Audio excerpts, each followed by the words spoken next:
Volodymyr Zelensky made a scene-stealing arrival at the G7 summit in Japan on Saturday, as world leaders issued a veiled warning to China. The Ukrainian president arrived in Hiroshima on a French government plane, after a stopover in Saudi Arabia. His hastily organized visit prompted G7 leaders to issue a statement early, in which they condemned Russia. They also warned against economic coercion, which Beijing is accused of using against several countries. This year's gathering of the world's richest democracies saw them extending invitations to several emerging economies in the so-called Global South, as well as India and Australia.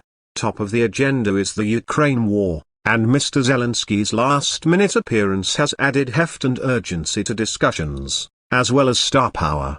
He arrived hours after Washington said it would train Ukrainian pilots on American-made F-16 fighter jets and allow allies to provide the advanced warplanes to Kyiv, a move condemned by Russia but hailed by Mr Zelensky as historic. For the previous 24 hours, a will he or won't he drama over Mr Zelensky's trip to Japan dominated the news cycle. News of his possible visit broke on Friday and stole the limelight, just as leaders visited a peace memorial park in Hiroshima. But even as news outlets scrambled to confirm it, there were confusing signals from Ukrainian officials on whether the Ukrainian leader was coming. It was a sign that, while his visit was reportedly mooted weeks ago in chats between Mr Zelensky and Japanese PM Fumio Kishida, the final decision was made abruptly. Even his exact arrival time was shrouded in secrecy, until Japanese TV stations suddenly flashed live footage of him arriving at Hiroshima airport on a plane loaned to him by his close ally French President Emmanuel Macron.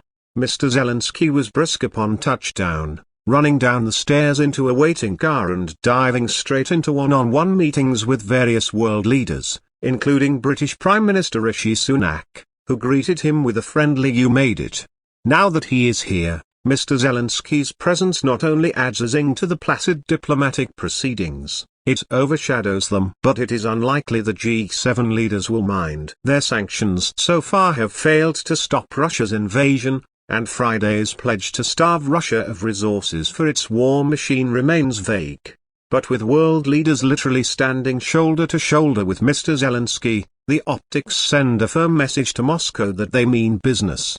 The leaders also sought to deliver a message to Moscow's ally, China. Besides addressing key topics such as nuclear non-proliferation and climate change, their joint final statement talked about their commitment to the Indo-Pacific region, which they tried to demonstrate by inviting countries such as Indonesia, India and the Cook Islands.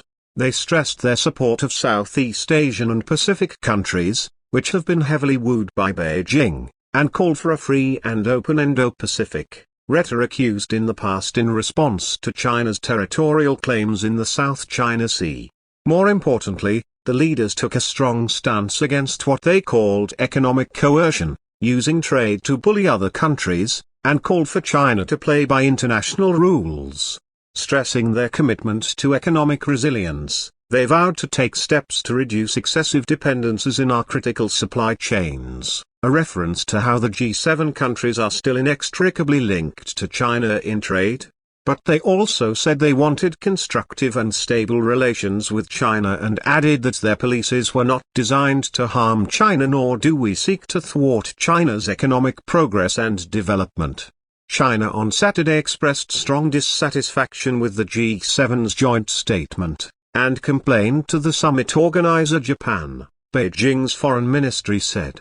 The G7 insisted on manipulating China-related issues, smearing and attacking China, a spokesman for the foreign ministry said. The summit will close on Sunday with Mr Zelensky, US President Joe Biden and Mr Kishida expected to speak.